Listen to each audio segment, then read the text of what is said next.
सभी श्रोता भाई बहनों को होली की बहुत बहुत शुभकामना देते हुए महादेव की होली बड़े प्रेम से चंदन का जल शिव जी को अर्पित करें।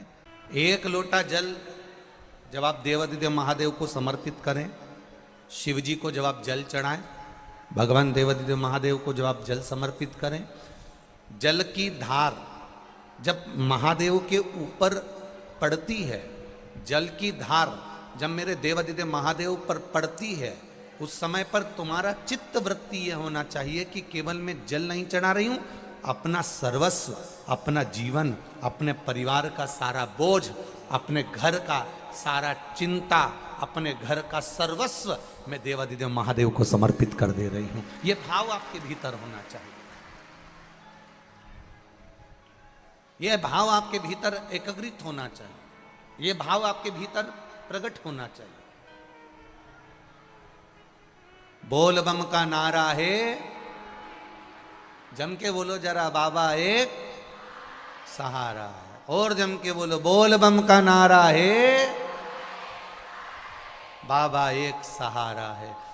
अर्थात जब हम शिवजी को जल चढ़ाएं तो ये हमारे भीतर यही लाइन का स्मरण होना चाहिए कि बाबा का सहारा है, बाबा बैठा है, बाबा आएगा, मेरे दुख हरेगा, मेरी तकलीफ हरेगा, मेरा कष्ट हरेगा, और मेरे चित्त की बात मेरा बाबा श्रवण करेगा, निश्चित है।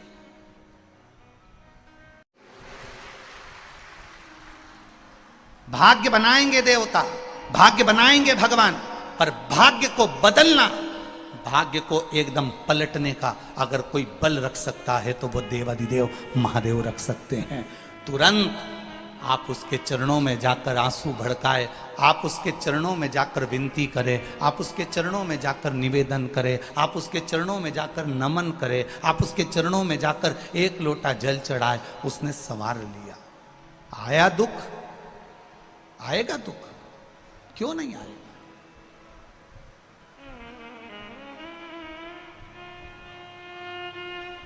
आप उसके चरणों में पहुंचे, उसने संवार लिया।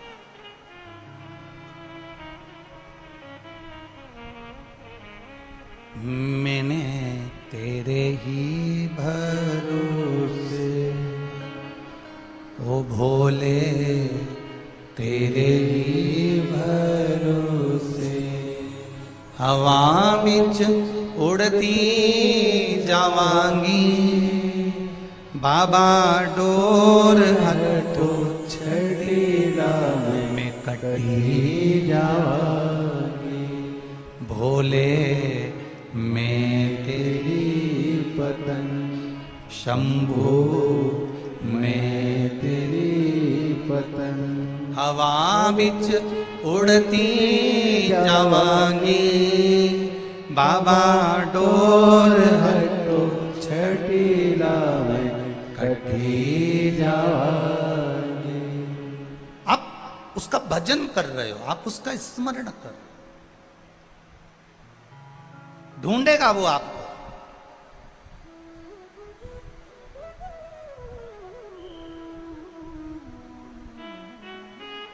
मछली को जल प्रिय होता है, पक्षी को वायु प्रिय होती है, और महादेव को एक लोटा जल प्रिय होता है। जिसमें तुम्हारा पैसा नहीं लगता, जिसमें तुम्हारा धन नहीं लगता,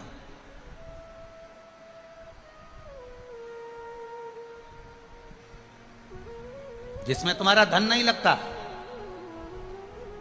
जिसमें तुम्हारा पैसा नहीं लगता। आप इतने लोग कथा में बैठे हो और इतने समय से मेरी बहनें, मेरी जीजियां और मेरे ये भाई, मेरे जीजाओं, इतने समय से आप कथा सुन रहे हो। इतने लोग बैठे हैं कथा सुनने के लिए। आपने कभी इस व्यासपीठ से सुना कि गुरुजी ने कोई पैसे की चीज बताई हो कि इसमें तुम्हारा खर्चा होगा तब तुम इसमें ऐसा करना? जब भी व्यासपीठ से बोला तो कहीं पीपल का पत्ता, कहीं आंवले का पत्ता, कहीं शमी का पत्ता, कहीं बेलपत्री का पत्ता, कहीं बेर का पत्ता, कहीं पीपल का वृक्ष, कहीं आंवले का वृक्ष, कहीं बड का वृक्ष, कहीं बेलपत्री का वृक्ष, कहीं शमी का वृक्ष, कहीं लोटा भर के जल, कहीं काली तिल, कहीं शहद, कहीं दही, कहीं दूध, बस उसी का गुणगान शिव महापुराण में है।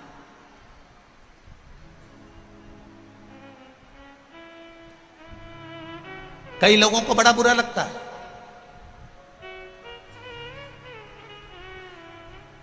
कई लोगों को लगता होगा कि महाराज जी कथा में ये सब चीजें बताते होंगे, ये सब चीजें वर्णन करते होंगे। हमारा तो आपसे भी निवेदन है, व्यासपीठ से जितनी भी चीजें आपको बताई जाती है वो सारी पुराणों में से बताई जाती है। एक एक पुराण को ध्यान से पढ़ना।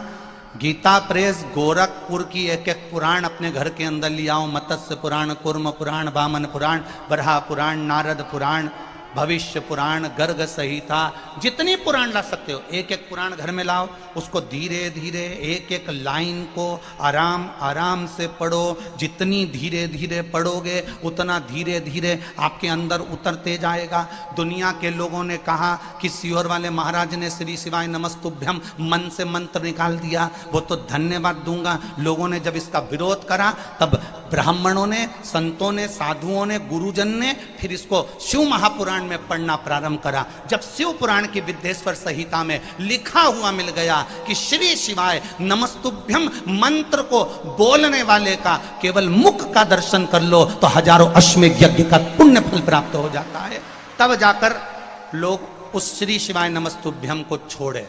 नहीं तो पकड़ कर बैठे थे कि ये मंत्र कहां से आया, ये मंत्र क्यों बोला जाए, इस मंत्र का जाप क्यों करा जाए, इसको क्यों जपा जाए, इसको क्यों बोला जाए, इसका गुणगान क्यों किया जाए। जब उसको पढ़ लिया, समझ लिया, देख लिया, तब मालूम पड़ा। एक एक चीज एक एक पुराण में से निकाल कर स्मरण करें।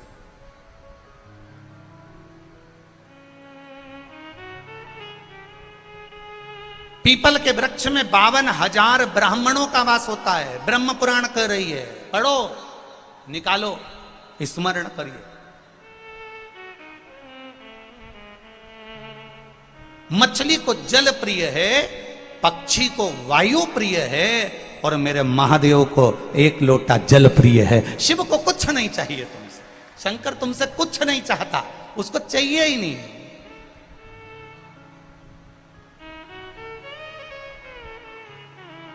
वो तो अपने लिए खुद ढूंढता है। एक बार देवादिदेव महादेव माता पार्वती जी के साथ भ्रमण पर जा रहे थे। घूमते घूमते घूमते घूमते शंकर भगवान,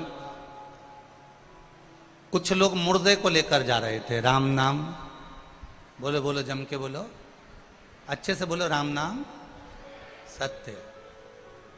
और अच्छे से बोलो, राम नाम सत्य। बोलना चाहिए कभी कभी। कभी कभी जब तुमको ऐसा लगने लगे कि तुम बहुत अकड़ में जिंदगी जी रहे हो तो 5 मिनट कुर्सी पर बैठे बैठे बोल लिया करो, राम नाम सत्य है। समझ में आ जाएगा कि आखिरी में जाना पड़ेगा, इसलिए शांति रखो। अब राम नाम सत्य कहते कहते कहते कहते गांव के लोग किसी मुर्दे को लेकर जा रहे थे। शंकर भगवान पार्वती जी के साथ में भ्रमण कर रहे थे। भ्रमण करते करते महादेव के, मेरे शिव के कानों में शब्द चले गया, राम नाम सत्य, राम नाम सत्य। शंकर भगवान खुश हो गए, पार्वती को छोड़ दिया। महादेव उस मुर्दे के पीछे पीछे जाने लगे। गांव के लोग बोल रहे राम नाम सत्य। शंकर भगवान खुश होकर चले जा रहे, चले जा रहे, चले जा रहे। जाते जाते गांव के लोग थोड़े आगे गए। आगे जाने के बाद उन्होंने वहां पर जाकर बोलना बंद कर दिया कि राम नाम सत्य है। गांव के लोगों ने बोलना बंद कर दिया। महादेव इतनी धुनी में रम गए राम जी की कि एक वृक्ष के नीचे बैठ गए। बैठे, धुनी में रम गए, और गांव के लोग आगे जाकर बोलना बंद कर दिए।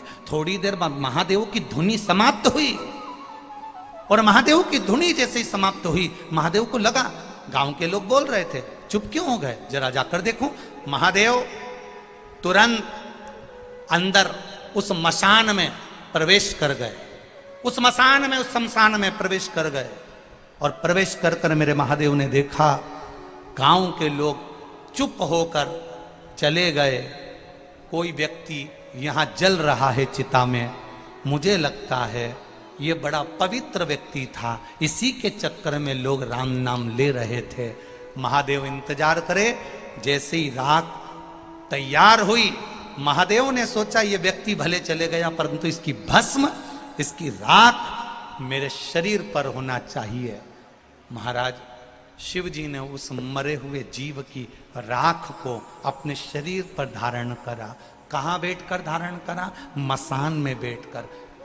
राख है जिसको मेरे तन पर लपेट कर बैठा है, तन पर रमाया है। बखान क्या करूं मैं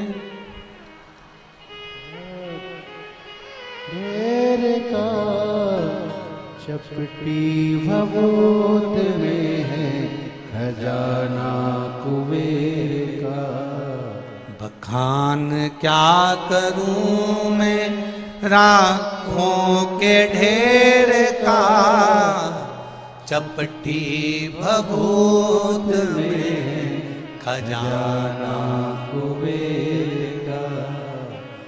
हे गंगधार मुक्तिवार ओमकार तू, भोले ओमकार तू। आयो शरण तिहारी शंभु तार तार तू। तुम्हारे शरीर पर शमशान की राख लग जाती है तो घर पर आकर नहाते हो, और मेरे भोलेनाथ पर शमशान की राख चढ़ जाती है तो पैकेट में बंद होकर लाखों की बिक जाती है। ये महादेव है। उसके शरीर से लगा, वो अमृत हो गया। शिवलिंग से राख लगी, वो भस्म बन गई। शिवजी से राख लगी, वो कुबेर का खजाना बन गई। जब एक राख भगवान शंकर के शिवलिंग को स्पर्श करती है, छूती है, तो वो करोड़ों की हो जाती है। और आप जब महादेव का स्पर्श करते हो तो संसार में आपकी भी कीमत बढ़ जाती है, आपकी भी कीमत।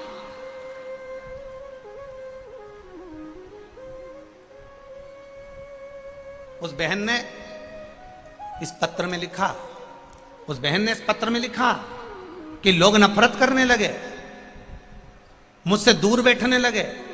सोरासिस बीमारी हो गई, मेरी चमड़ी निकलने लगी तो लोग मुझसे नफरत करने लगे, दूर बैठने लगे, मेरे हाथ का भोजन नहीं करते, मेरे हाथ का पानी नहीं पीते। मेरी बीमारी, अर्थात दुनिया के लोगों ने तुमको टूटे हुए कांच का टुकड़ा समझकर फेंक दिया, पर वही कांच का टुकड़ा जब महादेव के मंदिर में गया और शंकर भगवान पर एक लोटा जल चढ़ाया तो वही कांच का टुकड़ा वापिस हीरा हो गया। ये शिव है।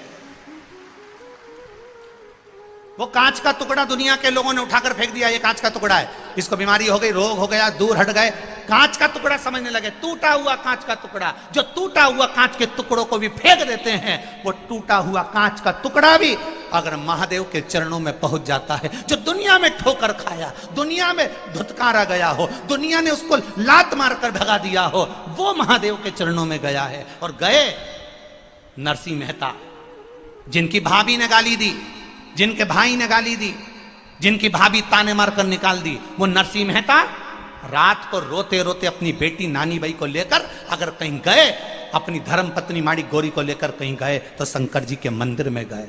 नरसिंह मेहता रात भर शंकर भगवान के शिवलिंग को गले लगाकर रोते रहे, रोते रहे, रोते रहे, रात भर रोए। मेरा महादेव सुबेरे प्रसन्न हो गया। नरसिंह तुझे क्या चाहिए? नरसिंह जी कहते हैं मैं सांवरिया सेठ को मानता हूं पर तुम्हारे मंदिर में रोया हूं, कोई बात नहीं, तुझे चाहिए क्या? नरसिंह जी कहते हैं एक बार सांवरिया का दर्शन करा दो। भगवान शंकर नरसिंह जी को नंदी पर बिठाकर गौलोक धाम ले गए, जहां दुनिया का व्यक्ति मरने के बाद बैकुंठ जाता है, भगवान उसको जीते जी ले गए और सांवरिया जी के सामने ले जाकर खड़ा कर दिया। सांवरिया जी ने नरसिंह जी से पूछा यहां लोग मरने के बाद आते हैं, तू जीते जी आ गया? नरसिंह जी तुझे लेकर कौन आया? इतने में नरसिंह जी ने कहा मुझे भोलेनाथ लेकर आए हैं। सांवरिया जी ने कहा नरसिंह अगर वो लेकर आए हैं तो मैं कुछ नहीं कहूंगा, मांग तुझे क्या चाहिए? नरसिंह जी कहते हैं बड़ा दुखी हूं, मेरे परिवार के लोगों ने धक्के मारकर निकाल दिया, गाली देकर निकाल दिया। मेरी भाभी ने मुझे पानी से कड़ली रोटी तक खिलाई है, गाली देकर धुतकार कर निकाल दिया। मेरी छोटी सी बेटी है, उसको लेकर मैं बाहर निकल गया, कोई नहीं मेरा, कौन संभालेगा। सांवरिया जी कहते हैं जिस शंकर जी के मंदिर में तू जाकर रोया है वो महादेव हल्का नहीं है, उसने तुझे सांवरिया से मिला दिया। जा नरसिंह, दुनिया के लोग तुझे भले धुतकारे, शंकर ने गले लगाया इसलिए मैं तुझे गले लगाता हूं। मैं तुझे राग केदार दे देता हूं, जब जब गाएगा तेरा सांवरिया दौड़ कर आएगा। और नरसिंह जी गाते थे, सांवरिया सेठ आता था। सांवरिया सेठ ने पूछा, नरसिंह कभी तूने मुझसे पूछा नहीं कि मैं दौड़ कर क्यों आता हूं? क्योंकि मैं दौड़ कर तेरे लिए नहीं, महादेव के भक्त के लिए आता हूं। जब महादेव का भक्त मुझे बुलाता है मैं दौड़ कर चले आता हूं। ये कोई साधारण है? वेश्या पर उसकी दृष्टि पड़ गई, वेश्या की दृष्टि अजामिल पर पड़ गई। दोनों ने एक दूसरे को देख लिया, दोनों के नयन मिल गए और अजामिल अब मंदिर जाना छोड़ दिया, भजन करना छोड़ दिया, सत्संग करना छोड़ दिया, वेश्या के चक्कर में पड़ गया। वेश्या से उसने शादी कर ली, वेश्या को ही वो अपने घर लिया है, वेश्या से विवाह कर लिया, वेश्या को घर लिया है। वैश्यागल श्रीमद् भागवत में आता है संवाद। कोई पूछे कहां से सुना दी कथा, तो श्रीमद् भागवत में पढ़िएगा अजामिल की कथा। मंदिर जाता था अजामिल, भजन करता था अजामिल, आराधना करता था अजामिल, सत्संग करता था अजामिल, संकीर्तन करता था अजामिल, प्रभु की भक्ति में डूबा रहता था अजामिल। केवल एक वेश्या के चक्कर में आ गया, वेश्या से विवाह कर लिया, शादी कर ली, घर आ गए, बच्चे हो गए और बच्चे हुए। अजामिल की धर्म पत्नी उस वेश्या के गर्भ से आखिरी संतान होने वाली है, आखिरी संतान। उसके बाद अजामिल की पत्नी के गर्भ से संतान नहीं होगी, ये आखिरी संतान अजामिल की पत्नी के गर्भ में आने वाली है, गर्भ में है। अब क्या करा जाए? ध्यान देना, भजन करने वाले भगवान को नहीं ढूंढते, भगवान भजन करने वाले को ढूंढ लेता है, और वही अजामिल के साथ हुआ। आप देखिए प्रभु की लीला देखना, श्रीमद् भागवत कितनी सुंदर वर्णन कर रही है। प्रभु की लीला का चक्र चला, अजामिल की पत्नी के चौथे नंबर का गर्भ था, गर्भ धारण हुआ। वेश्या का जब चौथा गर्भ था, अजामिल की पत्नी का जब चौथा गर्भ था, तब कुछ संत अजामिल के नगर में आ गए। बहुत भूख लगी है, कहीं भोजन मिल सकता है? बहुत भूख लगी है, कहीं भोजन मिल सकता है? कहीं भोजन मिल जाए, बहुत भूख लगी है, बहुत भूख लगी।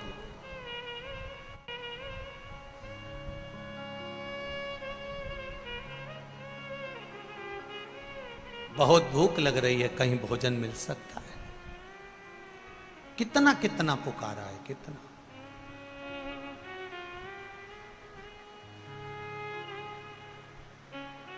एक जगह पर संत गए, भैया भूख लग रही है, हम 8-10 संत हैं, भोजन मिलेगा? हाँ मिल जाएगा। आप ब्राह्मण हो, कोई संत हो, कोई गुरु हो, कोई साधक हो, कोई उपासक हो? नहीं नहीं नहीं नहीं, हम ब्राह्मण नहीं है। क्या आपके गांव में कोई ब्राह्मण का घर है? आपके गांव में कोई ब्राह्मण का घर है? तब गांव के लोग हंसकर बोले, हमारे गांव में एक ही ब्राह्मण का घर है, वो है अजामिल का। पर अजामिल तो ब्राह्मण है, पर उसकी धर्म पत्नी वेश्या है। जिस वेश्या से उसने शादी कर ली है, तो इतने में संतों ने कह दिया, उस वेश्या ने ब्राह्मण से शादी करी तो वो वेश्या नहीं रही, वो ब्राह्मणी हो गई है। इसलिए हम उसके घर में जाकर हम भोजन पाएंगे। और सारे संत उस ब्राह्मण के घर चले गए, आवाज लगाई, अजामिल अजामिल अजामिल अजामिल। अजामिल दौड़कर बाहर आया, भगवान क्या बात है, आज इतने सारे संत मेरे यहां आए, क्या बात है, बोलिए क्या दूं मैं आपको? अजामिल बहुत भूख लगी है, अजामिल ने कहा मैं ब्राह्मण जरूर हूं परंतु मेरी धर्म पत्नी वेश्या है। संतों ने कहा ब्राह्मण से शादी कर कर ब्राह्मणी हो गई, कोई बात नहीं, उससे कहो भोजन बनाएगी और हम खाएंगे। अजामिल ने कहा मैं भोजन तो बनवा दूंगा और भोजन खिलवा भी दूंगा, मना नहीं है, पर देने के लिए दक्षिणा नहीं है मेरे पास में। नहीं तो संत जब भोजन करने के बाद उठकर जाते हैं तो कहते हैं कि लाओ जरा दक्षिणा दो। अब तुम कहो कि दक्षिणा दो तो मैं कहां से देने वाला हूं, मेरे पास में दक्षिणा नहीं। संतों ने कहा हमको दक्षिणा नहीं चाहिए। पक्का? पक्का, 1 रुपया भी नहीं दूंगा, मत देना, तू भोजन करा दे। अजामिल ने अंदर जाकर अपनी धर्म पत्नी से कहा सुनो, संत आए हैं, भोजन बनाओ। अजामिल की पत्नी ने भोजन बनाया, भोजन कराया। कराने के बाद ब्राह्मण जैसे ही भोजन करके उठे, उठते से ही अजामिल से बोले अजामिल अब दक्षिणा दो। अजामिल ने कहा मैंने आपको कहा था कि मैं दक्षिणा नहीं दूंगा, मेरे पास देने के लिए नहीं है, मैं आपको दक्षिणा नहीं दे सकता। अजामिल दक्षिणा तो देना पड़ेगा, मेरे पास में 1 रुपया भी नहीं है। संतों मैं तुम्हारे चरण पड़ता हूं, मेरे पास दक्षिणा देने के लिए नहीं। संतों ने कहा अजामिल हमें धन की दक्षिणा नहीं चाहिए, अजामिल हम तो केवल तुमसे एक वचन मांगना चाहते हैं। कौन सा वचन? अजामिल बस इतना कर देना, वचन दो कि तुम्हारी धर्म पत्नी के गर्भ से जो संतान होगी उसका नाम तुम नारायण रख दोगे, बस इतनी सी दक्षिणा दे दो, बस बहुत। अब देखो भगवान के भजन करने वाले को भगवान टॉर्च लेके भी ढूंढ लेता है। अजामिल के पास संत भेज दिए, संतों ने दक्षिणा में नारायण नाम मांग लिया। अजामिल ने विचार करा बेटे का नाम कुछ भी रखूंगा, नारायण धर दूंगा। बेटे का नाम नारायण रख दिया, नारायण रखा। बच्चा बड़ा हुआ, ले नारायण रोटी खा, ले नारायण पानी पी, ले नारायण सो जा, नारायण इधर आ, नारायण इधर आ, नारायण नारायण नारायण नारायण नारायण नारायण कहता रिया। आखिरी में यमदूत बंदी बनाने आ गए, तब इसने अपने छोरे को बुलाया, नारायण जल्दी आ। अब वो नारायण तो नहीं आया, पर वो नारायण तुरंत आकर खड़ा हो गया। ये शिव तत्व है, वो नहीं आया, वो आकर खड़ा। और अंत समय प्रभु आना पड़ेगा, वचन दिया तो निभाना पड़ेगा। आए ना आए प्रभु कुटुंब कबीरा, अंत समय प्रभु आना पड़ेगा। अब वो नारायण नहीं आया, पर वो नारायण आ गया। अर्थात भगवान ने अजामिल गलत रास्ते पर चला गया था, अजामिल गलत मार्ग पर चला गया था, अजामिल वेश्या के संग पड़ गया था, तो भी भगवान ने मन में सोचा इसने बचपन में मेरा भजन करा, इसने जवानी में मेरा भजन करा, अब बिगड़ गया, कोई बात नहीं, फिर पकड़कर अपनी ओर ले जाता हूं। और भगवान ने संतों को भेजकर अजामिल के बेटे का नाम नारायण रखकर उसको वापिस बैकुंठ पहुंचा दिया। ऐसा होता है भगवान, जिसने एक बार बचपन में, जवानी में, अधेड़ी में, बुढ़ापे में जिसने देवादिदेव महादेव को जल चढ़ाया है, शिवालय तक गया है, शंकर के मंदिर तक गया है, शिव महापुराण तक गया है, बाद में भले उसने जाना छोड़ दिया, पर मेरे महादेव ने उसका दरवाजा नहीं छोड़ा, उसके दरवाजे जाता रहा है। मेरा महादेव उसके द्वार तक आता रहा है। वो भले छोड़ दिया कि दुनिया के लोगों के लिए केवल शिव शिव हो गए।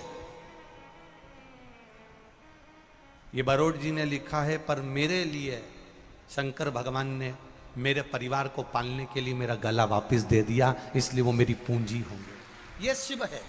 ओ घड़ी,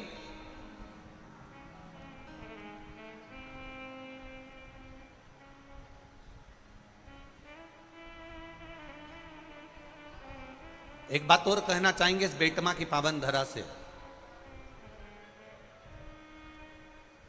दुनिया के लोग कहते हैं क्या शिव महापुराण के इस संपूर्ण चरित्र को सुनने से या शिव महापुराण के ये महाराज जी जो बता देते हैं उससे ऐसा हो सकता है? हम कहते हैं आपके बीच में भी कई लोग ऐसे होंगे जो हृदय चित्त से आप शिव को एक लोटा जल चढ़ा रहे हो। फिर निवेदन करूंगा, शंकर को केवल जल चढ़ाते समय ये जल नहीं है, शंकर को जल चढ़ाते समय केवल ये पानी नहीं है, शिव को जल चढ़ाते समय हमारे भीतर जो हम कहना चाहते हैं बाबा को, मेरा घर, मेरा परिवार, मेरा कुटुंब, मेरा संपूर्ण जीवन बाबा आपका है। अब मेरा परिवार मेरा नहीं, आपको संभालना है, क्योंकि मेरे घर का बड़ा अगर कोई है तो आप हो, क्योंकि सारे देव हैं और आप महादेव हो, इसलिए बाबा आप संभाल। आप उससे दिल से कहो, वो दिल से सुनेगा।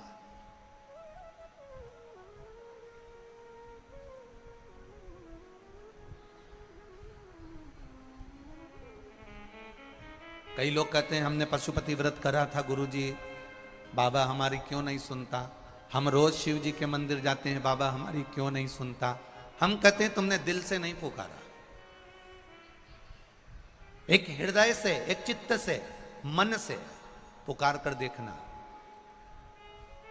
यहीं बाहर खड़े होकर आप किसी का नाम लेकर पुकारो, राम सिंह, राम सिंह, ए राम सिंह, ए राम सिंह।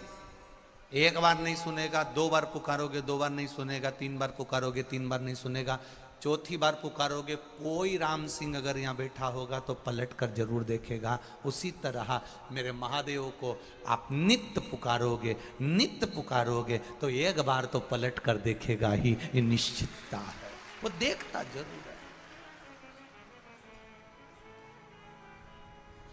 विश्वास के साथ किया गया भजन, भरोसे के साथ किया गया स्मरण, विश्वास के साथ चढ़ाया गया एक लोटा जल, वो हमें सुख देता है। बोल बम का नारा है, बाबा एक सहारा है। उस बाबा के सहारे पर हम रह रहे हैं, उसके भरोसे हम जी रहे हैं। पुरुष स्त्री के गले में मंगलसूत्र पहनाता है,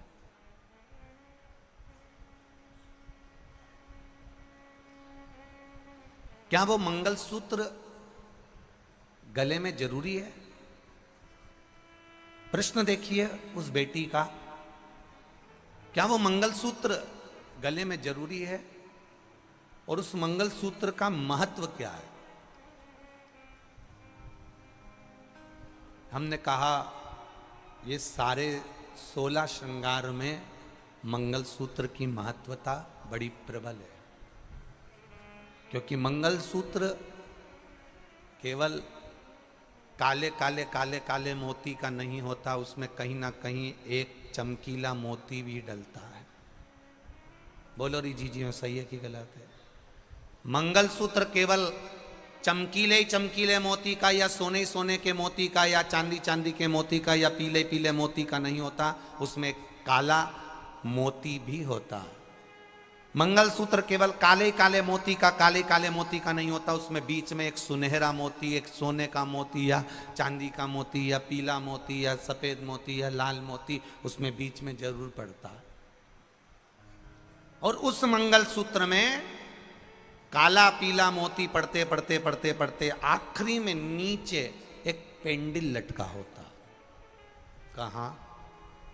मैं उस बेटी से कहना चाहूंगा, ये जो लड़का लड़की के गले में विवाह के समय पर मंगलसूत्र पहनाता है, ये लड़का लड़की को केवल मंगलसूत्र नहीं पहनाता, ये लड़का लड़की को कहता है जैसे इस मंगलसूत्र में काले और पीले मोती हैं, इस मंगलसूत्र में काले और चमकदार मोती हैं, उसी तरह वैवाहिक जीवन में भी हमारे विवाह होने के बाद कभी जिंदगी में काले मोती जैसी भी जिंदगी आएगी और कभी गोल्डन जीवन जैसे भी मोती की जिंदगी आएगी। उसको जीना है।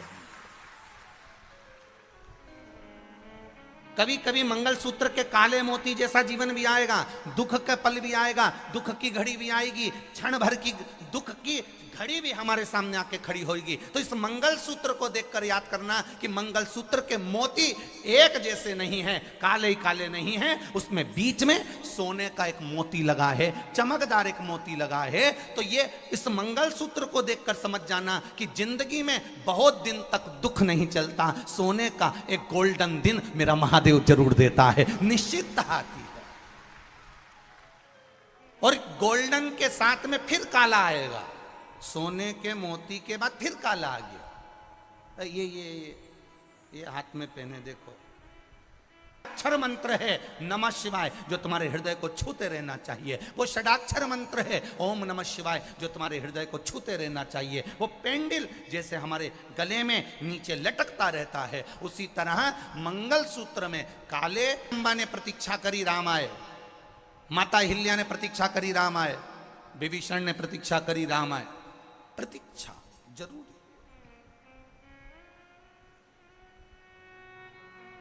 एकदम चुटकी बजाकर चमत्कार हो जाए और भगवान तुम्हारा दुख समाप्त कर दे, इस चमत्कार के चक्कर में मत रहना। चमत्कार की जगह नमस्कार के चक्कर में रहना कि मैं महादेव के मंदिर जाती रहूंगी, वो सुनेगा, जरूर सुनेगा। खाली न जाता कोई दर से तुम्हारे, खाली न जाता कोई दर से तुम्हारे, मैं भी खड़ा हूँ नन्ही बाहें पसारे, अपने हृदय से लगा लो गिरा जा रहा हूँ, उठा लो प्रभु अपने दर से, अब तो न टालो, गिरा जा रहा हूँ, उठा लो। उसके दरबार में पहुंचकर हम अपनी चित्त वृत्ति को, अपने मन को उसको समर्पित कर दें। सुनता सभी की है वो त्रिपुरारी, सुनता सभी की है वो त्रिपुरारी, भरता सभी की है झोली खाली, भरता सभी की है झोलियां खाली, अपने गले से लगा लो गिरा जा रहा हूँ, उठा लो प्रभु अपने दर से, अब तो न टालो, गिरा जा रहा हूँ, उठा लो। जीवन में सुख आएगा, जीवन में दुख आएगा, पर विश्वास दृढ़ होना चाहिए, भरोसा पक्का होना चाहिए।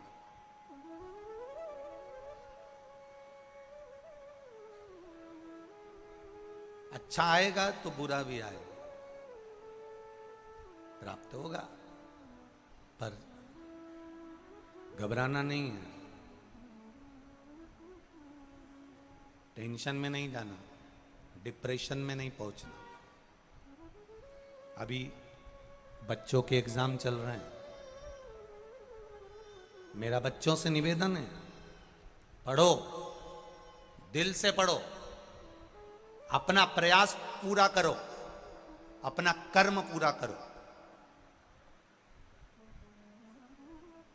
और उस कर्म के साथ में मेरे महादेव का भजन भी करो। उस कर्म के साथ में एक लोटा जल मेरे महादेव को भी चढ़ा कर जाओ। उस कर्म के साथ में एक बेलपत्र शहद लगाकर शिव को चढ़ा कर जाओ। कर्म करो, मेहनत करो, पूरी करो, और साथ में शंकर भगवान के उस एकाग्र चित्त का स्मरण कर कर परीक्षा हॉल में जाकर तुम्हारे पसीने नहीं छूटना चाहिए, तुम्हें घबराहट नहीं होना चाहिए, तुम डिप्रेशन में नहीं जाना चाहिए। पढ़ाई के साथ में ये विश्वास रखकर एग्जाम देने के लिए बैठना कि लिखने वाला भी महादेव है और रिजल्ट बनाने वाला भी महादेव है। पढ़ो, अच्छा पढ़ो, जितनी मेहनत कर सकते हो उससे 4 गुना ज्यादा मेहनत करो, पर बीमार नहीं होना कि डिप्रेशन में पड़ जाओ, उल्टियां होने लगे, एग्जाम में कैसे जाऊंगा, क्या। चिंता करना नहीं है, चिंता महादेव के ऊपर छोड़कर पढ़ाई करो, दिल से करो, मेहनत करो, दिल से करो, अच्छा पढ़ो, अच्छी मेहनत करो, और लिखो भी तो दिल से लिखो, दिल से लिखो। कितना सुंदर दधीचि ऋषि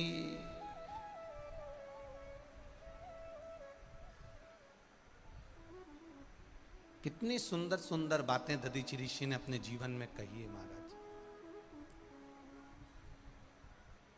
जब आपने किसी का बुरा नहीं किया, दधीचि ऋषि, जब आपने किसी का बुरा नहीं किया, शिव महापुराण कहती है, दधीचि ऋषि का संवाद कहता है, दधीचि ऋषि ने अपनी धर्म पत्नी सुवार्च से कहा, सुवार्चा से कहा, सुनो, अगर जिंदगी में आपने किसी का बुरा नहीं करा तो किसी की सामर्थ्यता नहीं है कि कोई आपका बुरा कर दे। थोड़ी हवा चलेगी, थोड़ी हवा चलेगी। अब हवा तो चलती है तो थोड़ा बहुत पर्दा भी हिलता है, टेंट भी हिलता है, सामान जो भी पड़ा है, कपड़ा है हिलेगा, कोई वस्तु है हिलेगी, हवा चलेगी, हिलेगा। पर तुम्हारी अगर पकड़ महादेव से है, तुम्हारी दृढ़ता अगर पक्की है, तुम्हारा विश्वास पक्का है, तुम्हारा भाव शुद्ध है, तुम्हारा विश्वास शुद्ध है, तो थोड़ा डोलोगे जरूर, पर वहीं स्थिर की स्थिर मिलोगे, वहीं स्थिर। डोल जरूर सकते हो पर स्थिरता मिल सकती।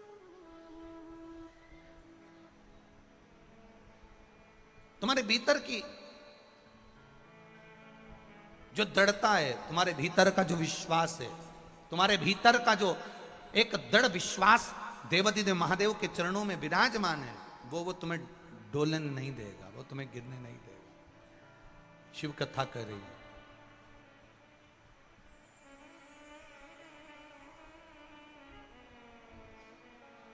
शिव महापुराण की कथा कर रही है। मेरे महादेव जितने भी असुरों को मारे हैं, जितने राक्षसों को मारे हैं, किसी राक्षस से मेरे महादेव का बैर नहीं था। गीता प्रेस गोरखपुर की ये शिव महापुराण आप भी लेकर आओ, अपने घर में पढ़ो, अध्ययन करो। उसमें आपको मिलेगा कि मेरे महादेव का किसी भी असुर से, किसी राक्षस से बैर नहीं था।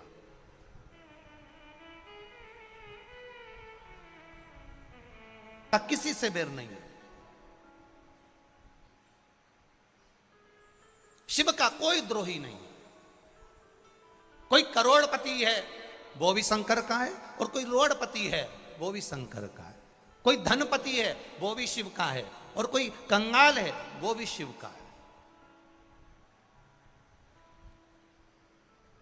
शिव आराधना ऐसा नहीं है कि केवल पैसे वाले व्यक्ति कर सकते हैं। शिव आराधना एक साधारण सा, एक बहुत बहुत साधारण सा, गरीब से गरीब, साधारण से साधारण व्यक्ति भी शंकर की आराधना कर सकता है। इतना तो कर सकता है कि वो मंदिर में कुछ नहीं दे सकता तो मंदिर के सामने से निकल कर जाए तो मुस्कुरा कर चले जाए, इतने में शिव कृपा कर देता है। और इतना तो सब कर सकते हैं, इतना तो सब कर सकते हैं।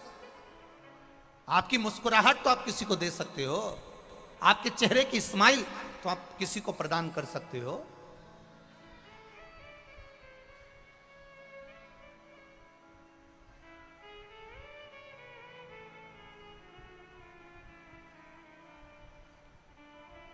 आपने दिया उसको, अपने भीतर का भाव। वो ये नहीं कह रहा कि मेरे को धन देना, कि संपदा देना, वो तो खुद इतना दे देता है, इतना दे देता है कि आपको देने की जरूरत नहीं, वो खुद इतना प्रदान कर देता है, खुद देता है।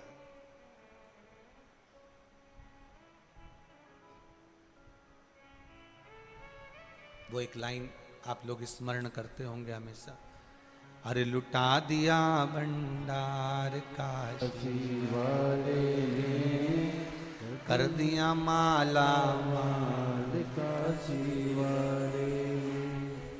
जैसे मंगल सूत्र में काली और पीला मन का आता है, उसी तरह जीवन में थोड़ा सुख और दुख आता है। घबराना नहीं, उसकी शरणागति छोड़ना नहीं, उसकी शरणागति छोड़ना नहीं, उसके चरणों का रस तत्व ग्रहण करते रहना, भजन करते रहना। विश्वास प्रदीप मिश्रा पर बिल्कुल मत करना। विश्वास करना तो ये शिव महापुराण पर और महादेव पर करना, बाकी के किसी पर विश्वास मत करना। जैसे आप हो वैसे हम हैं, जैसे आपका जीवन है वैसा हमारा जीवन है, जैसे आपका सिर दुखता है वैसा हमारा भी सिर दुखता है, जैसा आपका पेट दुखता है वैसा हमारा भी पेट दुखता है, जैसे आप चलते हो वैसे हम चलते हैं, जैसा आप भोजन करते हो वैसा हम करते हैं, जैसे आप सोते हो वैसे हम सोते हैं। तो आप में और हम में कोई अंतर नहीं है, कोई अंतर नहीं, बल्कि बड़े हमसे ज्यादा आप हो। क्यों? क्योंकि आप अपना अमूल्य समय देकर कथा को सुनने के लिए आए हो। ये माइक तो किसी पगला को भी पकड़ा दो तो वो भी 2-3 घंटा निकाल दे, पर आपके भीतर शिव समाया हुआ है। ये माइक तो किसी पगले को भी पकड़ा दो तो वो 2-4 घंटा निकाल दे, पर आपके भीतर शिव समाया है, आपके भीतर शंकर समाया है। एक नर्मदा जी में बच्चा खड़े होकर रस्सी की डोरी बांधकर उसमें चुंबक को लपेटकर नर्मदा जी में फेंकता है। क्यों फेंकता है? उसमें से कलदार निकालने के लिए, उसमें से वो पैसा निकालने के लिए। उसी तरह ये शिव महापुराण मेरे महादेव ने इस कलयुग में रस्सी बांधकर सीहोर के माध्यम से इसलिए फेंकी है कि उससे जो भगवान के होंगे वो चिपक जाएंगे, और चिपक गए तो निकल जाए। माइक क्या है? तुम्हारा विश्वास दृढ़ है, तुम्हारे भीतर जो शंकर समाया है, तुम्हारे भीतर जो शिव समाया है, तुम्हारे भीतर जो देवादिदेव महादेव समाया है, वो मूल है। कथा बाचने वाला मूल नहीं होता, कथा सुनने वाला मूल होता है। कथा बाचने वाला तो 4 पाए की चौकी पर बैठता है, और कथा सुनने वाला जमीन पर बैठता है। जो जमीन पर बैठता है वो जमींदार होता है, जो चौकी पर बैठता है वो चौकीदार होता है। आप सब कथा सुनने जमीन पर बैठे हो, तुम जमींदार हो, क्योंकि अपनी मर्जी के मालिक हो। जितनी देर बैठना बैठते हो, तुम्हारी मर्जी पड़ जाए तो उठ के चले जाते हो। तुम्हारा मन पड़ा तो पानी की बोतल निकाल कर पी लिए, तुम्हारा मन पड़ा तो जेब में से निकाल के मल के ने फटकी लगा के निपटा भी गए। पर कथा वाचने वाला 3 घंटे एक जैसा बैठा है, विराजमान है, बोलना है बोलना है, समझाना है समझाना है। बाचने वाले से बड़ा सुनने वाला होता है, क्योंकि उसके भीतर शिव समाया होता है। अगर आपके भीतर शिव नहीं होता तो आप इतने लाखों की संख्या में या नहीं पहुंचते। आपके भीतर शिव समाया है इसलिए आप बड़े हो, आपके भीतर महादेव समाया है इसलिए आप बड़े हो। बोलना तो कोई भी माइक दे दो बोल देगा, वो 2-4 घंटा तो निकाल देगा, उसमें कौन सी बड़ी बात है। आएगी विषम परिस्थितियां, विश्वास, हम भी मनुष्य हैं और आप भी मनुष्य हो, और गलती किससे होती है? भगवान से होती है कि मनुष्य से होती है? तुम बोलो, किससे होती है? मनुष्य से होती है। इसलिए मानव पर विश्वास मत करना, पर महादेव पर विश्वास करना कि वो डिगने नहीं देगा, तुम्हें डूबने नहीं देगा, पकड़ कर रखेगा वो हाथ।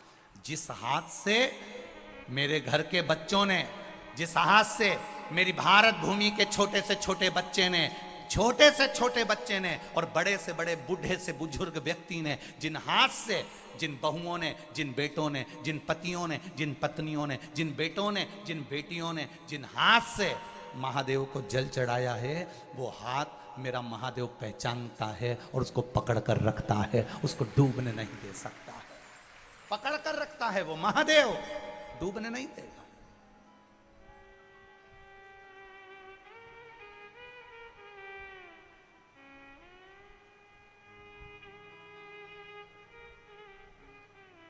जब एक साधारण सा व्यक्ति केवल छूने से समझ जाता है कि इसकी भावना क्या है। बोलो रिजीजियों, सही है कि गलत है? मेरे भाई बैठे हैं, वो भी अंदाजा लगा कर बोलना। अगर किसी व्यक्ति को मात्र छुआ जाए, उससे अंदाजा लगाया जा सकता है किसके अंदर चल क्या रहा है, इसके मन में क्या चल रहा है, किस भाव से छुआ तूने। उसी तरह महादेव को मात्र जल चढ़ाने से समझ में आ जाता है कि महादेव से तुम मांग क्या रहे हो, क्या कह रहे हो, क्या कहना चाहते हो, वो महादेव समझ जाता है। मेरा देवादिदेव महादेव समझ जाता है।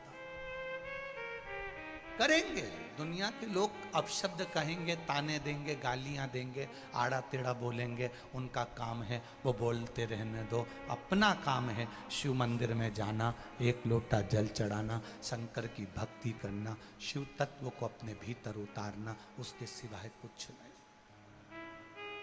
कुछ नहीं।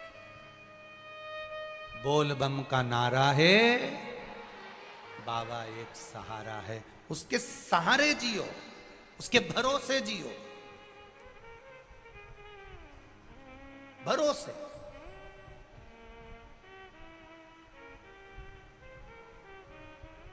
जब किसी का एक्सीडेंट होता है, घर के लोग उसके साथ में नहीं होते, अकेला पड़ा होता है, अकेला। जब कोई बीमार होता है, वेंटिलेटर पर अकेला पड़ा होता है। बोलो जीजियों, सही है गलत है? जब किसी को तकलीफ होती है, आईसीयू में अकेला पड़ा होता है। जब किसी का ऑपरेशन होता है, उस ऑपरेशन रूम में वो अकेला पड़ा होता है, अकेला। एक्सीडेंट हुआ तो रोड के किनारे अकेला पड़ा है, गाड़ी में अकेला पड़ा है, बीमार हुआ तो वेंटिलेटर पर अकेला पड़ा है, बीमार हुआ तो आईसीयू में अकेला पड़ा है, ऑपरेशन हो रहा है तो ऑपरेशन के थिएटर में अकेला पड़ा हुआ है। कौन आता है उस समय पर? परिवार वाले बाहर खड़े होकर पूछते रहते हैं, कैसा है, देख लेना, अच्छे से बना देना, अच्छा डॉक्टर बुला लो, दवाई अच्छी दे दो, गोली अच्छी दे दो, ऑपरेशन करा दो। घर के लोग पैसा लगा सकते हैं, घर के लोग अच्छी दवाई दे सकते हैं, घर के लोग तुम्हारी सेवा कर सकते हैं, पर अंत समय में, दुख की घड़ी में, उस वेंटिलेटर पर, उस एक्सीडेंट की जगह पर, उस आईसीयू में और उस दुख की घड़ी में सब फोन जरूर लगाएंगे, सब लगेगा ये मेरे साथ खड़े हैं, और उस दुख की घड़ी में तुम्हारा साथ केवल तुमने जो शंकर जी को एक लोटा जल चढ़ाया है, बेलपत्री चढ़ाई है, वो सामने खड़ा है। वो अकेला मिलेगा, अकेला।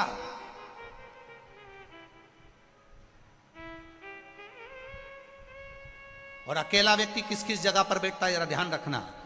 दुख की घड़ी में तुम अकेले रहोगे, कष्ट की घड़ी में तुम अकेले रहोगे, और जब ये अकेलापन दुख की घड़ी से जब छूटोगे, किसी राज सिंहासन पर, किसी राजा के सिंहासन पर, कभी तुमने सुना था कि दो महाराज एक साथ बैठे? अरे बोलो तो जम के। किसी का सुना हो तो बता देना कि एक सिंहासन पे दो राजा बैठे हो, कहीं नहीं होता। एक सिंहासन पर एक ही राजा बैठता है, जो दुख की घड़ी में अकेला ठोकर खाकर भी आगे बढ़ना जानता है, वो एक दिन सिंहासन पर बैठना भी जानता है। अकेले। गालियां दी जाएगी, आप अकेले रहेंगे, ताने दिए जाएंगे, आप अकेले रहेंगे, रोगे अकेले कमरे में बैठकर। अकेलापन महसूस मत करना। जिसने शंकर को जल चढ़ाया, शिव को जल चढ़ाया, जिसने शंकर का गुणगान गाया, जिसने कभी जिंदगी में शिव महापुराण की कथा सुनी, जिसने कभी शंकर का अनुमोदन करा, जिसने कभी शिव तत्व को जाना है, जिसने कभी शंकर का भजन किया है, कभी भूल से शिव महापुराण की कथा को टीवी पर सुन लिया, मोबाइल पर सुन लिया, या कथा के पंडाल में बैठकर सुन लिया, कभी अकेले मत समझना। जिस दिन तुम महादेव के पास चले जाते हो, दधीचि ऋषि ने अपनी धर्मपत्नी सुवार्च को कहा, जिस दिन बच्चा मां के गर्भ से जन्म लेता है और पृथ्वी पर उसको नीचे पटक दिया जाता है, जब भूमि पर पटका जाता है, कंकर शंकर उसका हो जाता है, वो अकेला नहीं रहता, मरते दम तक उसके साथ महादेव रहता है।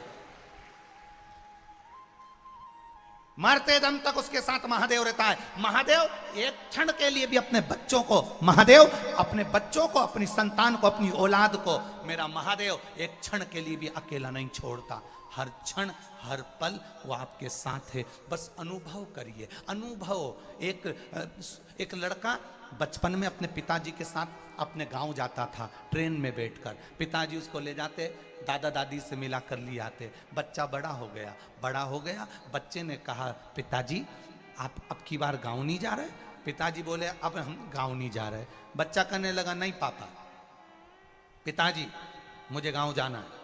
पिताजी ने कहा, मेरे पास टाइम नहीं, छुट्टी नहीं, मुझे तो गांव जाना है, आप गांव चलो।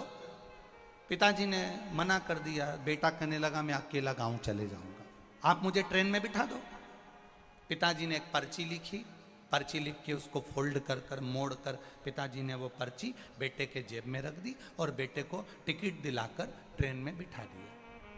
ट्रेन में बिठाया, ट्रेन चल दी। 25-50 किलोमीटर दूर तक ट्रेन चली। बच्चा अकेला बैठा हुआ, पहली बार घर से अकेला निकला था, अकेला पहली बार निकला, ट्रेन में बैठा। थोड़ी सी घबराहट हो रही थी उसको, पहली बार अकेला जा रहा, अकेला पहली बार जा रहा। बच्चे को थोड़ा सा डर लगा, कोई पुलिस वाले निकल कर गए, डर लगा, कोई टीसी निकल कर गया, डर लगा। किसी ने कहा, ये सीट छोड़ो, अगली सीट पर बैठो, उसको डर लगा। बच्चा जब अंदर से घबराने लगा, तब उसने पर्ची निकाली। उस पर्ची को निकाल कर पढ़ा तो उसमें लिखा था, बेटा चिंता मत करना, पीछे वाले डब्बे में मैं बैठा हूं, तू आराम से चलना। पिता ने पर्ची में लिखकर रखा, पीछे वाले डब्बे में मैं बैठा हूं, तू आराम से चलना। बच्चे की विल पावर मजबूत हो गई, बच्चे को दम आ गई। अब बच्चा किसी से नहीं डरता। सीट वाले से कहा, हट मेरी सीट पे, मुझे बैठने दे, मेरी सीट है, क्योंकि उसको मालूम पड़ गया पीछे वाले डब्बे में मेरे पिताजी बैठे हैं। तुम भी याद रखना, तुम्हारे पीछे तुम्हारा पिता चल रहा है, देवाधिदेव महादेव, डरना नहीं। तुम्हारे पीछे वाले डब्बे में भी महादेव बैठा है, तुम्हारे एक एक कदम में तुम्हारे साथ महादेव बैठा है, तुम्हारे एक एक कदम के पीछे तुम्हारा महादेव चल रहा है।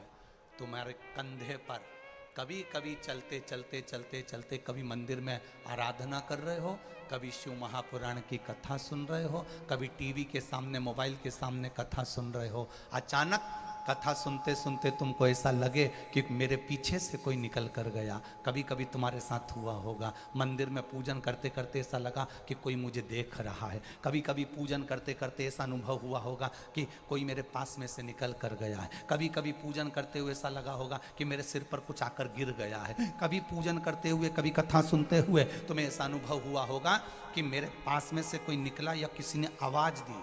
समझ लेना, जब तुम लगन महादेव से लगाते हो, वो तुम्हारे आसपास ही घूमता रहता है, हर पल, हर घड़ी, हर क्षण तुम्हारे साथ होता है। उस समय तुम्हें केवल जरूरत है, आएगा दुख, आएगी तकलीफ, उस समय तुम्हें जरूरत है उसको पुकारने की। बस दिल से कहना, बाबा कब आएगा, इतना पुकारा और मेरा देवाधिदेव महादेव तुम्हारे सामने आकर खड़ा हो गया, सुख देने के लिए इंतजार करेगा। कभी कभी रोमावली में से रोम खड़े हो जाते हैं जब उसका शब्द नाद सुनते हैं। जिस समय रोम खड़ा हो, जिस समय लगे मेरा बाबा मेरे सामने खड़ा है, उस समय समझ जाना कि शंभू तुम्हारे सामने खड़ा है, साक्षी में खड़ा है, वो तुम्हारे सामने खड़ा होकर बोल रहा है। वो दूर नहीं है, वो तुम्हारे करीब में है, तुम्हारे पास में है। लोग कहेंगे अब की बार फसल अच्छी नहीं आएगी, तुम कह देना महादेव है, गेहूं भी उसने लगाया, सोयाबीन भी उसने लगाया, चना भी उसने लगाया, मसूर भी उसने लगाई, सब उसी का तो है, वो है तो फिर क्या गम है। मुझे विश्वास है बंजर भूमि में भी वो बीज बो देता है, पत्थर में भी पौधे को उत्पन्न कर देता है। उसने अगर बीज दिया है तो पेट भी वही भर देता है, फिर क्या सोचना उसके, क्या सोचूं मैं उसके लिए। मेरा बाबा, मेरा देवाधिदेव महादेव, मेरा कुबेरेश्वर महादेव, मेरा महाकाल राजा, मेरा ओंकारेश्वर, मेरा केदारेश्वर, मेरा भीमा शंकर, मेरा मल्लिकार्जुन, मेरा वैद्यनाथ कोई साधारण नहीं है। 12 ज्योतिर्लिंग का मतलब होता है ये 12 शरीर के जो अंग हैं, इसको मेरे महादेव ने संभाल कर रखा है। ये 12 जो शरीर के अंग हैं, इसको 12 ज्योतिर्लिंग के रूप में मेरे महादेव ने संभाल कर रखा है।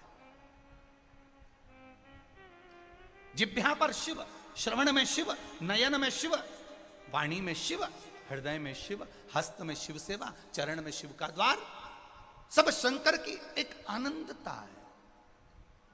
आप अपने घर में ऐसा कटोरी को उल्टी रखकर पानी चढ़ाकर पीकर देखना, स्वाद नहीं आएगा। किसी शंकर जी के मंदिर में सारी सेवा हो गई, मंदिर का शिवालय भी पूरा साफ हो गया, मंदिर का शंकर जी पूरे साफ हैं, उसके बाद तुम एक लोटा जल चढ़ाना और उस जल को झेल कर घर में लाकर पी कर देखना, उसमें अपने आप दूसरा स्वाद आने लगेगा। शंकर पर जल चढ़ते से जल का स्वाद बदल जाता है। पिया कि नहीं पिया?